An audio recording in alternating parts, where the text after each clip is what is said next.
तर आपण पाहिलं ठाण्यामधून नरेश म्हस्के जे ठाण्याचे माजी महापौर आहेत त्यांना लोकसभेची उमेदवारी जाहीर झाल्यानंतर त्यांची पहिली प्रतिक्रिया न्यूज 18 लोकमतला मिळाली आहे। त्यानंतर श्रीकांत शिंदे हे मुख्यमंत्री एकनाथ शिंदे यांचे त्यांनी खूप आभार मानलेले आहेत, धन्यवाद म्हटलेले आहेत। तर महायुतीचे सगळे नेते अजित पवार, देवेंद्र फडणवीस या सगळ्यांचे देखील त्यांनी आभार मानलेले आहेत। तिसऱ्यांदा अधिकृत घोषणा झालेली आहे श्रीकांत शिंदे यांची। तर महायुतीचे दोन्ही जागांचे आज अधिकृत घोषणा झालेली असून मी म्हणजे श्रीकांत शिंदे आणि नरेश म्हस्के हे कार्यकर्त्यांमध्ये म्हणून त्यांची सुरुवात झाली होती आणि त्यांना प्रेझेंट करण्याचं काम मुख्यमंत्री एकनाथ शिंदे यांनी केलेलं आहे। तर पूर्ण जिल्हा धर्मवीर आनंद दिघे आणि बाळासाहेब ठाकरे यांना मानणार आहे, त्यामुळे शिवसेनेचा हा बालेकिल्ला आहे आणि या बालेकिल्ल्यामधून हे दोन उमेदवार आज जाहीर झाले।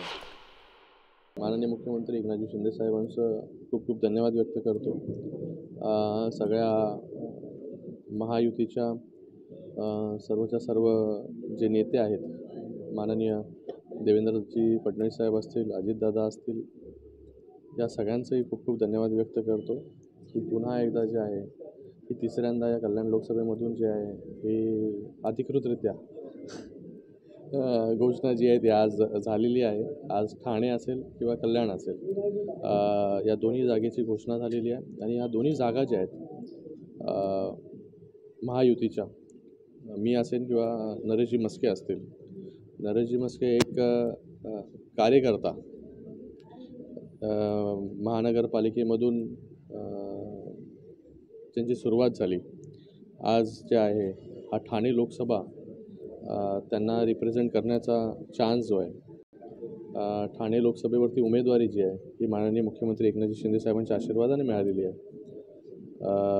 हा पूर्ण जिल्हा जो आहे हा हिंदुहृदय सम्राट बाळासाहेब ठाकरे आणि धर्मवीर आनंद दिघे साहेबांच्या विचारांना मानणारा जो आहे हा जिल्हा आहे आणि या जिल्ह्यातील जे आहे ह्या दोन जागा गेले अनेक वर्ष इथे युतीचाच उमेदवार जो आहे तो निवडून येतो आणि ह्या दोन्ही जागा ज्या आहेत मोठ्या फरकाने बहुमताने जे आहेत ह्या निवडून येतील असा विश्वास या ठिकाणी व्यक्त करतो मी।